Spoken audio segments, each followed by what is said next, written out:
What's going on, everybody?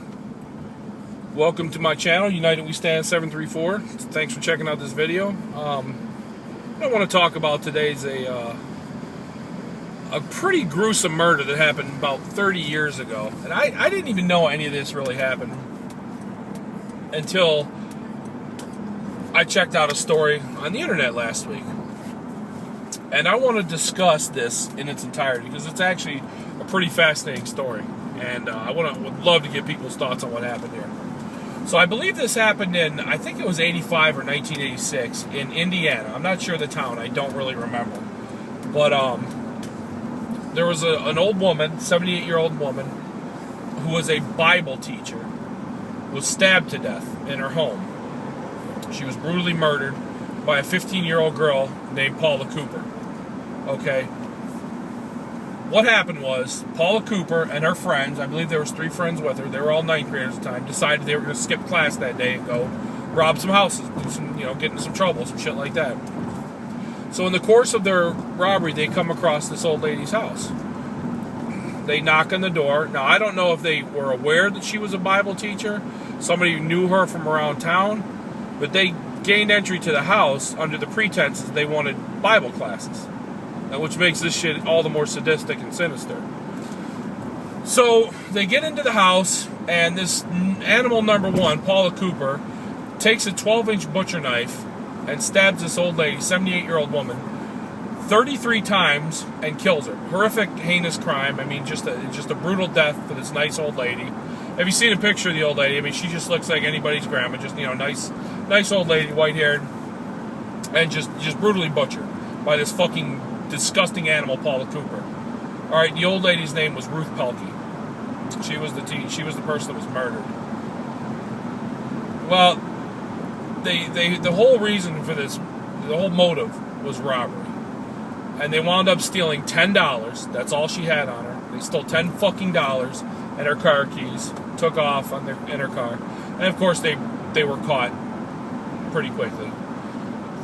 Everything went to trial. The 3 defendants, besides Paula Cooper, were all sentenced to pretty long prison sentences, 20 to 60 years. And Paula Cooper, because she's the one that did the actual killing with the knife, she was sentenced to death, which was very controversial at the time because she was only 15. To me, the heinousness of that crime, a death sentence was well-deserved. It was completely warranted. However, as soon as they sentenced her to death, the cries for clemency and pleading for mercy started to pour into Indiana. Accusations of racism because this animal, Paula Cooper, was black and the victim was white. They said the jury was racist. All the regular celebrity talking heads. Oh, we need to let her go. We, give her life in prison, death sentence, blah, blah, blah. Just all the regular left-wing faggot, bleeding heart motherfuckers that would plead for a disgusting, heinous animal's life, right? Even Pope John Paul II. Pope John Paul II had time to beg for her clemency and write letters on her behalf and everything else. All the while covering up the massive amounts of pedophilia in his own church. So instead of worrying about the hundreds or maybe possibly thousands of priests that were actively raping little boys, he was more concerned about getting this animal clemency. So, good job there, Pope John Paul. Well, yeah, way to be, bud. Fuck. So fast forward 2 years. In 1989, the state of Indiana changed her sentencing. They shot down the death penalty and changed her sentence to life without the possibility of parole. I don't have a huge problem with that, to be honest with you. And don't get me wrong. Look, I'm not a proponent for sentencing juveniles to death. I'm really not. But if their crime is heinous enough and it warrants it, I could do it. But you know what? They overturned it. She was 15 at the time of crime. She had the the regular sob story of any fucking worthless criminal. She was beaten, had broken home. I give a fuck about any of that. But that was her story. So they changed it to life in prison. Well, she's getting out in July of 2013, and I'll tell you why. The victim, Ruth Pelkey's grandson, I believe it was either her grandson or her son, somehow, some way, fucking became pals with this Paula Cooper bitch, the murderer. Became pen pals with her in prison, and then he's all of a sudden this upstanding Christian that wants for, he wants forgiveness and water under the bridge and all that shit. So he becomes he actively campaigns to get this murdering psychopath released from prison. And it was successful. It worked. She's being released in July of 2013. She will have served just a shade under 30 years for brutally butchering a 78-year-old woman. She had been in trouble. Now, while Paula Cooper was incarcerated, it's not like she had great behavior. She'd been in trouble 22, 23 times, had been gangbanged by the prison staff.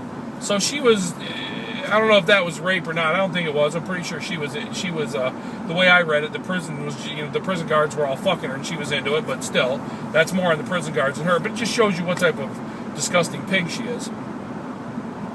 So this guy, the grandson or son, I believe his grandson, campaigns to get her released, and somehow he's successful. And I think that is just a shocking betrayal of the justice system. In Indiana, what the fuck are they thinking? I mean, look, don't get me wrong, I'm all for forgiving and, turning the other cheek when it's proper. When you butcher somebody, there's no turning the other cheek. A life for a life, man. My God. You stab somebody you kill somebody like that. This was not somebody who was not paying attention to their drive and accidentally killed somebody. Or even drunk driving, you killed somebody. They intentionally murdered that woman in a horrific fashion. And now she's going home, primarily thanks to the piece of shit grandkid who really wants her released from jail. And I'm disgusted by this. I can't believe it. It's shocking to me. But I would like to know what everybody else thinks, man. What do you guys think? In my opinion, that bitch should rot in jail for the rest of her days. She's getting out. She was 15 when she committed the crime. She's going to be 45. She has basically half her life to live if she has any type of health. She's got a long way to go. Look, 30 years is not a little bit by any stretch. It's a long sentence, okay? I get that. But the level of her crime, she deserves to die in prison for what she did. I mean, my God, we lock up innocent people for this amount of time. We know this bitch is guilty. She admitted to it. But yet we're still going to let her out. I don't get it. Pretty bummed out about it, but I would love to know what you guys think. How do you feel about it, about her being released? Do you think it's the right thing? Do you think it's the wrong thing? Leave a comment or hit me up on Twitter at BONEBRANN. So let me know what you guys think, man. Everybody be safe.